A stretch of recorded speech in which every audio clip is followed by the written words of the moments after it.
Students, आज का जो इम्पोर्टेंट न्यूज़ है उनको हम डिस्कस करेंगे। फर्स्ट न्यूज़ है वेस्ट एशिया के बारे में। वेस्ट एशिया के वहाँ पे कन्फ्लिक्ट है और कन्फ्लिक्ट को अगर रिजोल्व करना है तो ईरान को यूएस के कुछ पॉइंट्स हैं उनके ऊपर एग्री करना होगा। तो first of all students, US के वो जो प्रपोजल पॉइंट्स हैं उनको हम यहाँ पे रीड करेंगे। आप देखिएगा अर्लियर फेज के अंदर में यूएस ने ईरान को सजेस्ट किया था कि वेस्ट एशिया के वहाँ पे उनके जो मिलिट्री बेसेज हैं उनके ऊपर ईरान है वो अटैक ना करे, तो यूएस के द्वारा भी ईरान के ऊपर अटैक है वो नहीं किया जाएगा।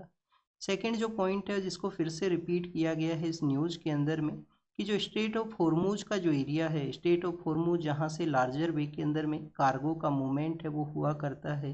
जो कंट्री जो हैं ऑयल एंड गैस के सप्लाई के ऊपर में इम्पोर्ट के ऊपर डिपेंड करते हैं, तो उसी स्टेट ऑफ होर्मुज के थ्रू उनका जो ऑयल एंड गैस का जो सप्लाई है वो हुआ करता है। आप देखिए कि जब से कन्फ्लिक्ट हुआ है ईरान ने इस स्ट्रेट के ऊपर में अपना जो कंट्रोल को सेटअप किया है, कार्गो मूवमेंट है वो कम्प्लीटली स्टॉप हुआ है और कुछ एक्सेप्शनल कैटेगरी के अंदर में कुछ कार्गोज को अलाउ किया गया। वहाँ पे भी आप देखिए कि ईरान ने कुछ पेमेंट है वो लिया है। तो इसको ओपन करने के बारे में यूएस का सजेशन है और अगर ईरान एग्री नहीं करता है तो यूएस के द्वारा ईरान का जो ऑयल है, पावर एंड वाटर का जो प्रोजेक्ट्स हैं उनको टारगेट है वो किया जाएगा। स्टूडेंट्स, ईरान के द्वारा इन सजेशंस को किस तरीके से आप देखिए कि रिएक्ट किया गया। फर्स्ट ऑफ ऑल ईरान ने आप देखिए कि यहाँ पे डिसएग्री किया है कि यूएस के साथ में किसी भी तरीके का जो डायरेक्ट वे के अंदर में डिस्कशन है वो नहीं हुआ है। ईरान ने कुछ पॉइंट्स हैं जो अर्लियर फेज में सजेस्ट किए थे, जब यूएस के द्वारा भी कुछ पॉइंट्स ईरान को सजेस्ट किए गए थे।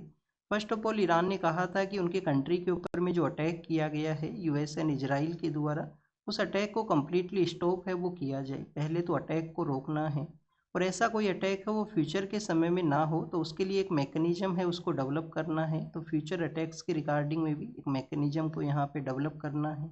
सेकंड, आप देखिए कि स्टूडेंट जो पॉइंट उनके द्वारा कहा गया है वो कहा गया है कि यूएस एंड इजराइल ने जब अटैक किया है तो कंट्री का काफ़ी सारा जो इंफ्रास्ट्रक्चर में डैमेज हुआ, तो उसके लिए आप देखिए कि इनके द्वारा पे किया जाए क्योंकि अटैक इन्होंने किया था उनके टेरिटरी के अंदर में। और फोर्थ पॉइंट जो ईरान के द्वारा सजेस्ट किया गया है वो स्टेट ऑफ होर्मुज के बारे में है कि स्टेट ऑफ होर्मुज के ऊपर में उनका जो लीगल राइट है, जो उनका नेचुरल राइट है, उसको रिकॉग्नाइज करें यूएस एंड इजराइल के द्वारा। तो इस स्टेट एरिया के ऊपर में भी अपने कंट्रोल को इस्टेब्लिश करना चाहता है ईरान यहाँ पे। और आप देखिए कि यूएस एंड इजराइल का यही प्रपोजल है कि इस स्टेट को ओपन है वो किया जाए। हमारे यूपीएससी के एग्जाम के लिए आपको क्या पॉइंट है वो पता होना चाहिए। फर्स्ट ऑफ ऑल आपको स्टेट ऑफ होर्मुज के बारे में जानकारी होना चाहिए कि जो पर्शियन गल्फ का जो एरिया है, जो पर्शियन गल्फ का एरिया है उसको कनेक्ट करता है गल्फ ऑफ ओमान के साथ में। ये जो स्ट्रेट है gulf of Oman and Persian gulf को कनेक्ट करने वाला ये वाटर चैनल है। सेकंड, आप देखिए कि ऐसे कंट्री जो ऑयल एंड गैस के ऊपर में इंपोर्ट के ऊपर डिपेंड हुआ करते हैं, उन कंट्रीज का लार्जर वे के अंदर में जो कार्गो है उसी के थ्रू सप्लाई है वो हुआ करता है। हमारी कंट्री का भी जो ऑयल एंड गैस का जो सप्लाई है वो काफ़ी लार्जर नंबर के अंदर में स्ट्रेट ऑफ होर्मुज के थ्रू पर्शियन गल्फ के जो कंट्रीज हैं वहाँ से आया करता है। कुछ हमारे जो कार्गो हैं उनको अलाउ भी किया गया था इस कन्फ्लिक्ट के अंदर में ईरान के द्वारा कि हमारे जो कार्गोज हैं उनको सप्लाई है वो किया जा सके। स्टूडेंट्स, यहाँ पे एक आइलैंड है वो भी न्यूज़ के अंदर में है। उस आइलैंड का नाम है खर्ग आइलैंड। खर्ग आइलैंड है जो कि पर्शियन गल्फ के अंदर में है। ईरान का जो ऑयल का जो एक्सपोर्ट हुआ करता है वो इसी आइलैंड के थ्रू लार्जर वे के अंदर में ऑयल का एक्सपोर्ट है वो करते हैं। एक तो आप देखिए कि डीप वाटर एरिया के अंदर में ये आइलैंड सिचुएटेड है जिसके थ्रू जो कार्गो का जो मूवमेंट होता है, कार्गो के जो शिपमेंट्स हैं उनको काफ़ी इजीली वे के अंदर में हैंडल है वो किया जा सकता है क्योंकि डीप एरिया के अंदर में ये सिचुएटेड होने की वजह से। नेक्स्ट, अगर हम बात करें ऑयल एंड गैस का जो एक्सप्लोरेशन है, जो प्रोडक्शन है वो लार्जर नंबर के अंदर में है ईरान के वहाँ पे भी और अदर कंट्रीज़ के वहाँ पे भी। तो उसका भी जो सप्लाई है इसी आइलैंड के थ्रू ईरान है वो करता है। इसके ऊपर में पहले भी यूएस ने अटैक किया था, फिर से थ्रेट किया गया है कि यूएस वहाँ पे अटैक है वो कर सकता है। सपोज कीजिए स्टूडेंट्स, यूएस अपना जो मिलिट्री के जो पर्सनल्स हैं उनको डिप्लॉय करता है लार्जर नंबर के अंदर में, तो टेरिटोरियल एरिया के अंदर में आप देखिए कि उनका इंगेजमेंट होता है ईरान का जो जो डिफेंस फोर्सेज हैं, यूएस का जो डिफेंस फोर्सेज हैं उनके बिटवीन में। तो स्टूडेंट्स, वेस्ट एशिया का ये जो कन्फ्लिक्ट है और भी वॉरसन सिचुएशन में रहेगा और भी जो सिचुएशन है वो वहाँ पे वॉरसन होगा। इन कंप्लीट डिस्कशन के अंदर में टू आप देखिए कि ऑर्गेनाइजेशन है जो न्यूज़ के अंदर में है। एक गल्फ कोऑपरेशन काउंसिल नाम का ऑर्गेनाइजेशन न्यूज़ में है। इसके कंट्रीज़ को हमने मल्टीपल टाइम्स रीड किया है, तो आप फिर से एक बार इनको रिपीट करते हैं। अब देखिए कि सऊदी अरेबिया है, सऊदी अरेबिया है जो इसका मेंबर है, जहाँ पे इसका हेडक्वार्टर भी है। सऊदी अरेबिया के अलावा यूनाइटेड अरब अमीरात है, यूनाइटेड अरब अमीरात के अलावा स्टूडेंट्स कुवैत है, कुवैत है, बहरीन है, बहरीन है, यहाँ पे कतर है, कतर है और ओमान है। तो ये 6 कंट्रीज हैं जो गल्फ कोऑपरेशन काउंसिल के मेंबर्स हैं। 1981 के समय में ये सेटअप हुआ था। हेडक्वार्टर कहाँ पे है इसका? रियाद के अंदर में इसका हेडक्वार्टर है, जो कि सऊदी अरेबिया के वहाँ पे है। सऊदी अरेबिया के अंदर में एक और ऑर्गेनाइजेशन है, organization for Islamic countries, OIC जिसको बोला करते हैं, ऑर्गेनाइजेशन फॉर इस्लामिक कंट्रीज। उसका भी जो हेडक्वार्टर है सऊदी अरेबिया के वहाँ पे वेस्टर्न पार्ट के अंदर में, जो रेड सी के साथ में एरिया शेयर करता है, वहाँ पे एक सिटी है, सिटी का नाम है जेद्दा, जेद्दा उस सिटी का नाम है। तो वहाँ पे उसका हेडक्वार्टर है, वो सिचुएटेड है। नेक्स्ट अगर हम रीड करें स्टूडेंट्स, ऑयल एंड गैस की सप्लाई के बारे में जब भी हम रीड करते हैं तो आप देखिए कि 1970s के समय में जब ऑयल क्राइसिस हुआ था तो उस समय एक ऑर्गेनाइजेशन सेटअप हुआ था, इंटरनेशनल एनर्जी एजेंसी। एक इंटरनेशनल एटॉमिक एनर्जी एजेंसी भी है और एक इंटरनेशनल एनर्जी एजेंसी है। ये जो इंटरनेशनल एनर्जी एजेंसी है जिसका इंडिया मेंबर नहीं है, एसोसिएटेड मेंबर है। और ये जो डेवलपिंग कंट्रीज हैं जिनका स्ट्रेटजिक पेट्रोलियम रिजर्व होना चाहिए 90 डेज के आसपास, जो OECD के जो कंट्रीज हैं, ऑर्गेनाइजेशन फॉर इकोनॉमिक डेवलपमेंट के जो ऑर्गेनाइजेशन है जिनका GDP लेवल है वो काफ़ी ज़्यादा हाई है, तो वो कंट्रीज जिसके लार्जर वे में मेंबर हुआ करते हैं। हेडक्वार्टर इसका कहाँ पे है? हेडक्वार्टर आप देखिए किसका है, पेरिस के अंदर में 1973 में इसको सेटअप किया गया। पहले तो ऑयल क्राइसिस होता है और उसी समय में इंडिया के द्वारा न्यूक्लियर टेस्टिंग भी किया गया था, जो हमारा ऑपरेशन स्माइलिंग बुद्धा है जो हमने 70s के समय में किया था। तो उसके बाद में इस ऑर्गेनाइजेशन को सेटअप है वो कर लिया गया था 73 के समय में OECD के कंट्रीज के द्वारा। इंडिया एसोसिएटेड मेंबर है, फुल मेंबर नहीं है। और जो OIC अभी हमने यहाँ पे रीड किया, इंडिया के अंदर में आप देखिए कि जो इस्लामिक जो पर्सनस हैं, जो इस्लामिक रिलीजन को फॉलो करने वाले जो पर्सन हैं, उनका जो नंबर है वो सेकंड लार्जेस्ट नंबर के ऊपर में है, बट स्टिल इंडिया जो है वो इस ऑर्गेनाइजेशन फॉर इस्लामिक कंट्रीज का मेंबर है, वो नहीं है। नेक्स्ट अगर हम बात करें स्टूडेंट्स, ईरान के लोकेशन को एक बार रीड कर लेते हैं कि कौन कौन से कंट्री हैं जो ईरान के साथ में अपना एरिया शेयर करते हैं। ईरान के वेस्टर्न पार्ट के अंदर में आप देखिए कि आपको वहाँ पे इराक मिलता है, इराक नाम का जो कंट्री है। फिर इराक से अगर हम नॉर्दर्न पार्ट के लिए मूवमेंट करते हैं, सपोज कीजिए स्टूडेंट्स यहाँ पे इराक है, इराक से नॉर्दर्न पार्ट में जब जाएंगे तो टर्की है। टर्की के आप देखिए कि नॉर्दर्न पार्ट के अंदर में अर्मेनिया और अजरबैजान है, अर्मेनिया और अजरबैजान है। अब ये अर्मेनिया और अजरबैजान को आपको याद रखना है, पहले इनके बीच में भी कन्फ्लिक्ट होता था 2021-20 के समय में। वहाँ पे एक जगह था नागोर्नो काराबाख, नागोर्नो काराबाख एक जगह था जो इंटीरियर पार्ट के अंदर में था, और एक रोड उसको कनेक्ट करता था। उसके ऊपर में अर्मेनिया का कंट्रोल था, नागोर्नो काराबाख के अंदर में अर्मेनियाई जो लोग हैं वो वहाँ पे रहा करते थे। अजरबैजान ने उस एरिया को अनेक्स किया है, उस रोड को आप देखिए कि रोड को स्टॉप है वो कर दिया गया था। तो अर्मेनिया और अजरबैजान है वो भी न्यूज़ में थे। अभी इस कन्फ्लिक्ट में अजरबैजान न्यूज़ में एक वजह से और था कि हमारे काफ़ी सारे ऐसे स्टूडेंट हैं जो कि ईरान के वहाँ पे पढ़ने के लिए जाते हैं। तो जो उन स्टूडेंट्स को जब वहाँ से रेस्क्यू किया गया तो हमने जो कॉरिडोर जो डेवलप किया है वो नॉर्दर्न पार्ट की रिगार्डिंग में ही डेवलप किया। अजरबैजान जिसके साथ में हमारा जो डिस्कशन है वो स्टॉप हुआ था, क्योंकि ऑपरेशन सिंदूर के अंदर में अजरबैजान ने पाकिस्तान को सपोर्ट किया था। तो आप देखिए कि अब जब स्टूडेंट्स को जब यहाँ से रेस्क्यू किया गया तो अजरबैजान के थ्रू ही वो कॉरिडोर डेवलप हुआ, वहाँ से ही जो फ्लाइट्स के थ्रू इंडिया में उनको लाया गया है।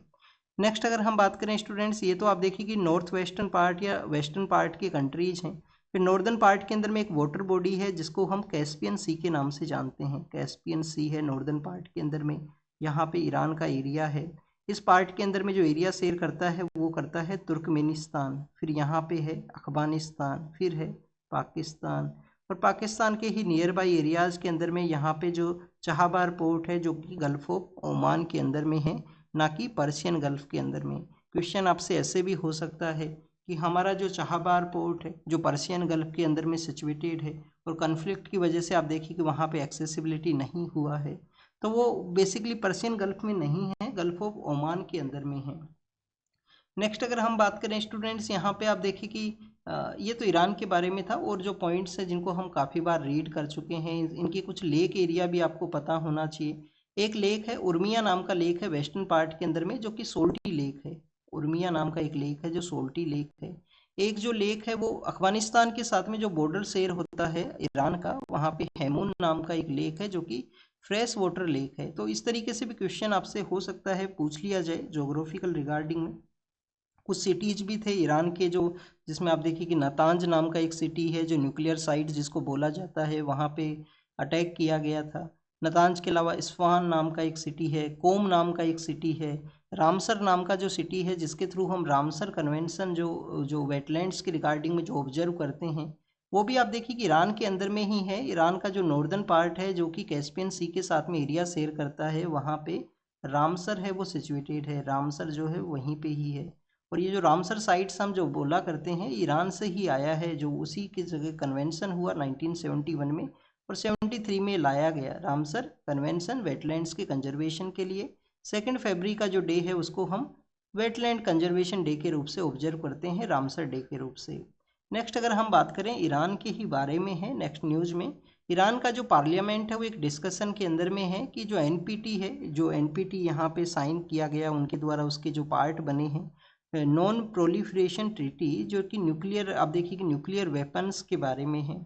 तो एनपीटी से हो सकता है ईरान अपना विड्रोवल को कैरी आउट करे। प्रेजेंट समय के अंदर में कुछ ही ऐसे कंट्री हैं जिन्होंने एनपीटी के अंदर, एनपीटी के पार्ट है वो नहीं बने हैं। इंडिया ने तो आप देखिए कि कभी भी इसका पार्ट है वो नहीं था। इंडिया जो जो ग्लोबल कंट्रीज हैं जिनका मोनोपोली है न्यूक्लियर एनर्जी के लिए, न्यूक्लियर वेपन्स के लिए, उनको इंडिया है वो डिसएग्री करता है कि मोनोपोली है वो नहीं होना चाहिए। तो ईरान ने अब यहाँ पे डिसएग्री किया है कि वो विड्रोवल हैं वो करेंगे। तो फर्स्ट एनपीटी के बारे में हम देखें, नॉन प्रोलिफरेशन ट्रीटी है, न्यूक्लियर आर्म्स को रोकने के लिए ट्रीटी है वो लाया गया था। कंट्रीज एग्री करें कि वो यहाँ पे न्यूक्लियर वेपन्स का जो डेवलपमेंट है वो नहीं करेंगे। और ईरान के ऊपर में भी एलिगेशंस यही लगाए गए हैं कि उन्होंने न्यूक्लियर वेपन को डेवलप करने का कोशिश किया है। ईरान ने कहा है कि वो सिविलियन वे के अंदर में न्यूक्लियर एनर्जी को यूज करना चाहते हैं क्लीन एनर्जी के रूप से। एनपीटी जो है वो 1968 के समय में आया था। कौन कौन से कंट्री हैं वो इसका पार्ट नहीं है, कौन कौन से कंट्री इसका पार्ट नहीं है? फर्स्ट आप देखिए कि इंडिया इसका पार्ट है वो नहीं है, इंडिया इसका पार्ट नहीं है। इंडिया के बाद में जो पाकिस्तान है, पाकिस्तान ने भी नहीं ज्वाइन किया है इसको। इंडिया के बाद में पाकिस्तान ने भी इसको नहीं ज्वाइन किया है। इजराइल ने भी इसको नहीं ज्वाइन किया है, इजराइल ने भी इसको नहीं ज्वाइन किया है। साउथ सूडान है, सदर्न पार्ट ऑफ सूडान, जो साउथ सूडान है वो भी इसका पार्ट नहीं है। नॉर्थ कोरिया इसका पार्ट था, फिर एग्जिट किया है नॉर्थ कोरिया ने। नॉर्थ कोरिया इसका पार्ट बना था, बट आप देखिए कि अभी प्रेजेंट समय में उन्होंने एग्जिट कर लिया है, उन्होंने एग्जिट कर लिया है एनपीटी से। एनपीटी के बाद में क्या न्यूक्लियर सेक्टर के रिगार्डिंग में और भी ट्रीटी आया है जो कंट्रीज को रेस्ट्रिक्ट करता है उनके न्यूक्लियर वेपन डेवलपमेंट के लिए? तो आप देखिए कि एनपीटी के बाद में एक सीटीबीटी नाम का एक ट्रीटी आया था जिसको comprehensive nuclear test ban treaty बोलते हैं। 1996 में सीटीबीटी है, comprehensive nuclear test ban treaty. और सीटीबीटी के बाद में आप देखिए कि 2017 के समय एक और ट्रीटी यहाँ पे आया था जिसका इंडिया पार्ट नहीं है। 2017 में जो आया वो था treaty on prohibition of nuclear weapon, treaty on prohibition of nuclear weapon. इसका इंडिया पार्ट नहीं बना है। 2021 के समय में 50 कंट्रीज ने इसको साइन किया, तो ये एग्जिस्टेंस में आया है। मिनिमम 50 कंट्रीज इसको साइन करने चाहिए। प्रोहिबिशन ऑफ न्यूक्लियर वेपन, तो ये कम्प्लीटली प्रोहिबिट करने के बारे में सजेस्ट करता है। जब हम न्यूक्लियर पावर के बारे में रीड करते हैं तो हमारे कंट्री का जो न्यूक्लियर डॉक्ट्राइन है वो क्या है? हमारा न्यूक्लियर डॉक्ट्राइन है नो फर्स्ट यूज, कि हमारा कंट्री कभी भी फर्स्ट टाइम जो न्यूक्लियर वेपन है उसको यूज नहीं करेगा। अगर कोई पर्सन अटैक करता है तो उस दौरान में हम यूज कर सकते हैं। क्या हमारी कंट्री ने कभी किसी अदर कंट्री के अगेंस्ट में न्यूक्लियर वेपन्स का यूज किया है? तो अभी तक तो आप देखिए कि कभी भी न्यूक्लियर वेपन्स उनका यूज नहीं किया गया। जैसे हम इमरजेंसी प्रोविजंस में आप रीड करोगे कि कभी भी हमारी कंट्री ने वॉर का जो ग्राउंड है आर्टिकल 352 के अंदर में वॉर, एक्सटर्नल एग्रेशन है, और इसके अलावा आप देखिए कि इंटरनल कोई डिस्टर्बेंस का सिचुएशन होता है, तो वॉर का जो ग्राउंड है उसको कभी भी यूज है वो नहीं किया गया है हमारे कंट्री के द्वारा, क्योंकि किसी भी कंट्री के ऊपर में इंडिया जो है वो फर्स्ट टाइम अटैक नहीं करता है। अगर किसी अदर कंट्री ने अटैक किया है तो उसको हम डिफेंड है वो किया करते हैं। नेक्स्ट अगर हम बात करें स्टूडेंट्स स्पेन के बारे में है। स्पेन ने आप देखिए कि यूएस के जो जो प्लेन्स हैं उनको अलाउ नहीं किया है उनके एयर स्पेस के अंदर में, कि ऐसे जो प्लेन्स जो कि ईरान के वहाँ पे जाके डैमेज को कैरी आउट करें उनको स्पेन है वो अलाउ नहीं करेगा। तो स्पेन का लोकेशन एक आपको पता होना चाहिए। यूपीएससी ने 2018 में स्पेन का एक रीजन था कैटेलोनिया, कैटेलोनिया नाम का जो रीजन था वो एक न्यूज़ में था कि उनका डिमांड था कि अलग से नेशन उनको बनाना है, तो उसके बारे में यूपीएससी ने उस समय पूछ लिया था। तो इस समय भी स्पेन है वो न्यूज़ के अंदर में है, तो इसका एक बार लोकेशन ज़रूर से देख लेना, क्योंकि मेडिटेरियन सी के साथ में भी एरिया शेयर करता है। और जब हम आइबेरियन पेनिनसुला के बारे में देखते हैं, स्टेट ऑफ जिब्राल्टर से जो नॉर्दर्न पार्ट के अंदर में आइबेरियन पेनिनसुला है, ये सपोज कीजिए पेनिनसुला है आइबेरियन, इसके एक पार्ट के अंदर में तो है पोर्तुगीज, एक पार्ट के अंदर में तो पोर्तुगीज सिचुएटेड है, और एक पार्ट के अंदर में जो है वो स्पेन है। यहाँ पे नॉर्दर्न पार्ट ऑफ अफ्रीका है, नॉर्दर्न पार्ट ऑफ अफ्रीका है। नॉर्थ पार्ट के अंदर में आप देखिए कि फ्रांस है, और फ्रांस और स्पेन के बिटवीन में एक काफ़ी स्मॉल कंट्री है जिसको बोला करते हैं एंडोरा, नाम से उस कंट्री का नाम है। एंडोरा उस कंट्री का नाम है। तो ये कंट्री का नाम आपको पता होना चाहिए, काफ़ी स्मॉल कंट्री है between the France and Spain के। स्पेन का जो कैटलोनिया रीजन है वो इसके साउथ ईस्टर्न पार्ट के अंदर में है, जहाँ पे लार्जर वे के अंदर में इंडस्ट्रियल प्रोडक्शन हुआ करता है। स्पेन एक माउंटेनियस रीजन है, माउंटेनियस रीजन है। और जब हम टूरिज्म का जो इंडस्ट्री है उसके, टूरिज्म का जो ऑर्गेनाइजेशन है उसके बारे में रीड करते हैं, यूएन का जो टूरिज्म के लिए ऑर्गेनाइजेशन, उसका जो हेडक्वार्टर है वो मैड्रिड के अंदर में इस्टेब्लिश है। तो ये कुछ बेसिक इंफॉर्मेशन था स्पेन के बारे में। हमारा जो इंडस्ट्रियल सेक्टर्स के रिगार्डिंग में आईआईपी इंडेक्स जो हम रिलीज करते हैं मंथली बेसिस के ऊपर में, उसी आईआईपी इंडेक्स के बारे में बताया गया है कि फरवरी मंथ के दौरान में आप देखिए कि काफ़ी बेटर ग्रोथ है, उसको ऑब्जर्व किया गया, ग्रोथ है वो यहाँ पे इंक्रीज है वो हुआ है। तो ये इंडस्ट्रियल एक्टिविटीज़ का जो एक्सेलरेशन है, जो जो ग्रोथ है उसको ये शो करता है। आईआईपी इंडेक्स के आप देखिए कि बेस ईयर को भी चेंज किया गया है रिसेंटली, जो हमारे यहाँ पे ministry of static and program implementation इसको रिलीज करता है। तो बेस ईयर क्या है आईआईपी इंडेक्स का, ये कमेंट सेक्शन के अंदर बताना, ये आपका होमवर्क है। होमवर्क के अंदर में पार्टिसिपेट करना स्टूडेंट्स, बेस ईयर जरूर से बचाना। और अब आप देखिए कि जो आईआईपी इंडेक्स के अंदर में जो यहाँ पे फूड कंजप्शन के जो पैरामीटर्स हैं जिनको लार्जर वेटेज हुआ करता था, उसको भी रिड्यूस है वो किया गया है गवर्नमेंट के द्वारा। अब सभी मोर एरियाज़ का जो बेटर कंजप्शन है उसको यहाँ पे कैलकुलेट किया जा सके, इसलिए आईआईपी इंडेक्स के जो पैरामीटर्स में लिटिल बिट चेंज किया गया था जनवरी मंथ के दौरान में। तो बेस ईयर के बारे में आप ज़रूर से बताना, ये आपका होमवर्क है। क्या यहाँ पे 2012-13 के बेस ईयर को चेंज करते हुए 2024-25 किया है, या आप देखिए कि 21-22 किया है, ये आप कमेंट सेक्शन में बताना है। नेक्स्ट अगर हम बात करें स्टूडेंट सीट्स के बारे में है, तेलंगाना के जो चीफ मिनिस्टर हैं उनका स्टेटमेंट है कि अगर सीट्स 50% के बेसिस के ऊपर में इंक्रीज होती हैं डिलिमिटेशन के बाद में, तो सदर्न इंडिया के जो स्टेट हैं उनको डिसएडवांटेज रहेगा। सदर्न इंडिया के स्टेट्स जो कंटिन्यूस इस कंसर्न को रेज करते हैं कि उनका जो रिप्रेजेंटेशन है पार्लियामेंट के अंदर में वो कम हो सकता है, क्योंकि उन्होंने पॉपुलेशन को काफ़ी बेटर वे में कंट्रोल किया है, फैमिली प्लानिंग का पॉलिसीज लाया गया, पॉपुलेशन के ऊपर में कंट्रोल को सेटअप किया गया। और अगर उनका सीट्स यहाँ पे कम होगा, गवर्नमेंट का जो बेनिफिशरी जो आप देखिए कि उन्होंने पॉलिसीज़ को भी इम्प्लीमेंट किया और पार्लियामेंट में रिप्रेजेंटेशन भी कम होगा, तो नॉर्दर्न इंडिया के स्टेट्स का सीट्स इंक्रीज कर सकता है, ऐसे उनके कंसर्न है यहाँ पे। डिलिमिटेशन कमीशन के बारे में जब भी हम रीड करते हैं तो आपको ये पता होना चाहिए 4 टाइम्स अभी तक कॉन्स्टिट्यूट हुआ है, और इस सेंसस एक्सरसाइज के बाद में गवर्नमेंट हो सकता है उसको कॉन्स्टिट्यूट करे, या हो सकता है कोई डिफरेंट वे के थ्रू डिसीजन है वो लिया जाए। नक्सलिज्म जिसको एलिमिनेट करना था मार्च 2026 के समय में, तो आप देखिए कि अब उसका 1 डे का जो समय बचा है, और उसके अंदर में बताया गया है मिनिस्टर ऑफ होम अफेयर्स के द्वारा कि नक्सल मूवमेंट से रिलेटेड जो टॉप यहाँ पे इनका जो सेंट्रल कमेटी होता है, जो पॉलिटिकल ब्यूरो हुआ करते हैं, उसमें ओनली 1 पर्सन है जिसको कि अभी तक वो इनके जो डिस्कशन में नहीं है, इनके जो उनको अरेस्ट नहीं किया गया है सिक्योरिटी एजेंसी के द्वारा। मैक्सिमम जो टॉप लीडरशिप है उसको एलिमिनेट कर दिया गया है। कुछ ऐसे लोग हैं जिनके द्वारा आप देखिए कि रिहेबिलिटेशन पॉलिसी के लिए एग्री किया गया, तो उनको आप देखिए कि मेन स्ट्रीम में लाने के लिए वेपन्स उन्होंने अगर लीव किए हैं तो उनको भी डिस्कस है वो किया गया है गवर्नमेंट के द्वारा।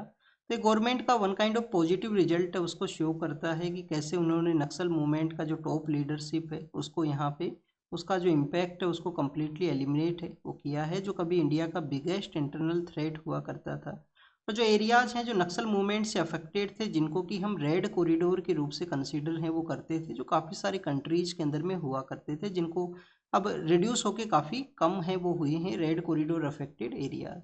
भगवान महावीर के बारे में है, वर्धमान महावीर जिनको हम बोला करते हैं। जैनिज्म के आप देखिए कि तीर्थंकराज हुआ करते थे, तो 24 तीर्थंकरा हैं जो भगवान महावीर हैं। इनसे पहले हैं जो पार्श्वनाथ जो हैं वो हुआ करते थे। फर्स्ट जो तीर्थंकरा हैं वो कौन है? ऋषभ देव जी जो है वो फर्स्ट तीर्थंकरा हैं। अब आप देखिए कि जैनिज्म के अंदर में जब भी आप रीड करोगे तो इनका जो बर्थ है, इनका जो जो निर्वाण का जो प्लेस है, इन सभी के बारे में आपको पता होना चाहिए। तो आप देखिए कि इनको जो जो फर्स्ट टाइम जो बर्थ जो इनका होता है वो है कुंडलग्राम नाम का जगह है, प्रेजेंट समय में बिहार के अंदर में है। केवल ज्ञान जो है एनलाइटमेंट है वो इनको 30 ईयर्स का जो एज है उसके बाद में इनको प्राप्त होगा। 30 ईयर्स का एज के अंदर में ये घर को है वो लेफ्ट करते हैं। कम्प्लीटली अपना जो डिजायर है उसको सप्रेस करने के लिए, डिजायर का जो जो भी इच्छा है उसको उनका रिड्यूस हो सके उसके लिए कम्प्लीटली आप देखिए कि साइलेंस पीरियड है उसको ऑब्जर्व किया जाता है इनके द्वारा। और पावा नाम का एक जगह है बिहार के अंदर में जहाँ पे इन्होंने निर्वाण जो है, जो इनका जो डेथ है वो होता है। कुछ ऐसे एरियाज हैं जो 5 वर्ताज हुआ करते हैं। जैनिज्म के अंदर में 5 वर्त होते हैं कि आपको अहिंसा करना है, कि वायलेंस वो नहीं करना है, अहिंसा आपको कैरी आउट करना है। अहिंसा के अलावा आपको सत्य जो है, ट्रूथ है, उसको यहाँ पे फॉलो करना है। अस्त्य नाम का जो जो है, जो कि थीप है, उसको आपको नहीं कैरी आउट करना, चोरी है वो नहीं करनी है। अपरिग्रह नाम का भी एक यहाँ पे अपरिग्रह भी है और ब्रह्मचर्य भी है। ये 5 वर्ताज हैं, ब्रह्मचर्य भी है। तो ये 5 वर्ताज हैं जिनको फॉलो करना होगा, जो जैनिज्म के अंदर में बताए गए हैं। कुछ यहाँ पे कंडक्ट भी हैं जिनको कि आप KFC के नाम से याद कर सकते हो, कि राइट आपका यहाँ पे नॉलेज होना चाहिए, राइट आपका फेथ होना चाहिए, राइट आपका कंडक्ट होना चाहिए। तो 3 आप देखिए कि इस तरीके से जो कॉन्सेप्ट हैं जो भी जैनिज्म के अंदर में हुआ करते हैं। तो ये कुछ बेसिक इन्फॉर्मेशन था जैनिज्म की रिगार्डिंग में। नेक्स्ट अगर हम बात करें स्टूडेंट स्लोट बियर के बारे में है। आप देखिए कि टोटल बियर का 8 स्पीसीज हैं, उनमें से 1 काइंड ऑफ स्पीसीज है जो इंडिया के अंदर में या साउथ एशिया में लार्जर नंबर के अंदर में पाया जाती है। ये जो स्लोट बियर जो हुआ करते हैं, जो स्लोट बियर हैं, ये बेसिकली आप देखिए कि स्टूडेंट्स नॉक्टर्नल होते हैं, नाइट के समय एक्टिव हुआ करते हैं। नॉक्टर्नल हैं जो कि नाइट के समय एक्टिव होते हैं। इंडिया में कहाँ पे इनका जो बेसिकली कुछ सेंचुरी है, इनका जो सेंचुरी है एक तो कर्नाटक के अंदर में है, एक कर्नाटक में है और एक गुजरात के अंदर में है। तो जहाँ पे इनका प्रेजेंस मिलता है शिवमोगा नाम का या शिवगंगा नाम का जो डिस्ट्रिक्ट है कर्नाटक का, वहाँ पे उनका प्रेजेंस है वो मिला है, उसको शो किया गया। IUCN स्टेटस क्या है? वल्नरेबल इनका IUCN स्टेटस है। फिर नेक्स्ट अगर हम बात करें स्टूडेंट्स आर्टिकल 25 के रिगार्डिंग में, जो महाराष्ट्र गवर्नमेंट और उससे पहले छत्तीसगढ़ गवर्नमेंट का जो कन्वर्जन को रोकने के लिए जो लॉ लाया गया था उसके बारे में डिस्कशन है कि स्पिरिट ऑफ लॉ यहाँ पे जो रेगुलेशंस लगाना, कि किसी पर्सन का जो विल पावर है, जो आर्टिकल 25 के थ्रू उनको राइट टू कंसाइंस का मिलता है, फ्रीडम ऑफ प्रोफेस है, प्रैक्टिस एंड प्रोपोगेट का, तो उसके ऊपर में 1 काइंड ऑफ जो जो रेस्ट्रिक्शन है उसको ये इम्पोज करता है। तो उसको यहाँ पे डिस्कस किया गया। आर्टिकल 25 के रीजनेबल रेस्ट्रिक्शंस आप कमेंट सेक्शन के अंदर बताना, ये आपका होमवर्क है, कल हमने इसको डिस्कस किया था। फिर स्टूडेंट्स प्रधानमंत्री जो उज्ज्वला योजना है, प्रधानमंत्री उज्ज्वला योजना जिसके थ्रू क्लीन कुकिंग फ्यूल है वो हमारी गवर्नमेंट सपोर्ट यहाँ पे करता था। बट वेस्ट एशिया का जो क्राइसिस है वो आप देखिए कि क्लीन कुकिंग फ्यूल का जो सप्लाई है जिसमें डिस्टर्बेंस हुआ, तो फिर से वापस से जो लोग हैं वो अपना जो ट्रेडिशनल जो यहाँ पे जो फूड कुकिंग का जो एक्टिविटीज़ हैं उसके अंदर में इंगेज हुए हैं। तो state can not guarantee the flame, उसके बारे में यहाँ पे डिस्कस किया गया है कि स्टेट ने अपने एक तो जो सप्लाई चेन है उसमें डिस्टर्बेंस है, जो हमारे जो रिजर्व्स हैं, गैस के जो रिजर्व्स हैं वो काफ़ी कम है, जो जिस तरीके का डिमांड है उस तरीके से नहीं है हमारे यहाँ पे रिजर्व्स। तो ये कुछ ऐसे रीजन्स है जिसकी वजह से स्टेट का जो यहाँ पे एक प्रॉमिस था कि क्लीन कुकिंग फ्यूल है वो आपको प्रोवाइड किया जाएगा, वो नहीं यहाँ पे अवेलेबल हो सका है। सेंटर का आप देखिए कि नया रेगुलेशन है सोशल मीडिया यूजर्स के जो रजिस्ट्रेशन प्रोसेस है उसके बारे में। तो ये पहले भी हमने रीड किया है। कुछ ऐसे भी अकाउंट्स है सोशल मीडिया प्लेटफॉर्म्स के ऊपर में जिनको कि विद हेल्ड किया गया है गवर्नमेंट के द्वारा, क्योंकि गवर्नमेंट के कुछ पैरामीटर्स हैं जिनको कि वो वायलेट करते हैं, जिसके बारे में भी काफ़ी बारे जो कंसर्न्स हैं वो मेंशन थे। नेक्स्ट अगर हम बात करें, इंडिया और रसिया ने वेस्ट एशिया का सिचुएशन की रिगार्डिंग में डिस्कशन है वो किया है कि कैसे इस सिचुएशन को डील किया जाए। UN का जो पीस कीपिंग फोर्सेज हुआ करती हैं उनके ऊपर में अटैक हुआ है, कुछ पीस कीपिंग जो पर्सनल्स हैं उनका डेथ ही भी यहाँ पे हुआ है लेबनान के अंदर में। तो यूएन पीस कीपिंग फोर्सेज के बारे में है। नेपाल का जो कोर्ट है उन्होंने क्वेश्चन पूछा है नेपाल गवर्नमेंट से, जो नए वहाँ पे लीडर आए हैं, क्यों फॉर्मर जो एक्स पीएम है जिनको कि जेल के अंदर में रखा गया, किस रोल के रिगार्डिंग उनको जेल में रखा गया है। नेक्स्ट अगर हम बात करें स्टूडेंट्स, यहाँ पे जो मेंशन है वो यूएस के जो सेक्रेटरी ऑफ स्टेट हैं उनके बारे में है, जिन्होंने कहा है कि जो डिस्कशन है वो कंटिन्यूस है और एक नया गवर्नमेंट भी फॉर्म हो सकता है। जो स्प्लिट है उन्होंने भी उन फ्रैक्चर के बारे में भी बताया गया, ईरान के अंदर में नया जो रेजीम है वो आ सकता है, ऐसे उनके डिस्कशन हैं। अभी आप देखिए कि इराक के ऊपर में जब अटैक किया गया था यूएस ने 2004-5 में, तो उन्होंने एक टर्म को कॉइन किया था वेपन ऑफ मास डिस्ट्रक्शन, कि वहाँ पे वेपन ऑफ मास डिस्ट्रक्शन है, इस वजह से वो अटैक है वो कर रहे हैं वहाँ पे, जो कि ह्यूमैनिटी को डेंजर क्रिएट करता है। तो ऐसे परसेप्शंस बिल्ड किए जाते हैं किसी भी कंट्री के अंदर में, जो लोग हैं वो भी गवर्नमेंट के अगेंस्ट में वॉइस को रेज ना करें कि क्यों उन्होंने अटैक वहाँ पे किया है। तो उन्होंने कहा कि रेजिम चेंज है वो हो सकता है वहाँ पे। फिर आप देखिए कि स्टूडेंट्स यहाँ पे जो न्यूज़ मेंशन है वो है ईरान के बारे में। ईरान का मिलिट्री ने कहा कि कुवैत के अंदर में जो अटैक हुआ है उसके उसके उसमें उनका कोई रिलेशन नहीं है। पहले भी कुछ ऐसे अटैक सामने आए थे जिसके अंदर में ईरान के द्वारा अटैक नहीं किया गया, किसी अदर कंट्री ने अटैक किया और उसमें उनके इंफ्रास्ट्रक्चर डैमेज हुए हैं। स्पेन के बारे में हम रीड कर चुके हैं। म्यांमार में जो इलेक्शन हुए थे, अब आप देखिए कि वहाँ पे जो जनरल हैं, जो आर्मी के जो चीफ हैं, जो 2021 से पावर के अंदर में है, और जो इलेक्शंस हुए थे वो भी आप देखिए कि कम्प्लीटली कोई ग्रास रूट लेवल से उनका रिलेशन नहीं था, क्योंकि पहले की पॉलिटिकल पार्टी है जिनको कि डिजोल्व कर दिया गया था, जिनको जो रजिस्ट्रेशन है जिसको रिजेक्ट कर दिया गया था, और जो भी पॉलिटिकल पार्टी हैं वो यहाँ पे एज ए प्रोक्सी के रूप से वर्क करते हैं, मिलिट्री का पार्टी के रूप से।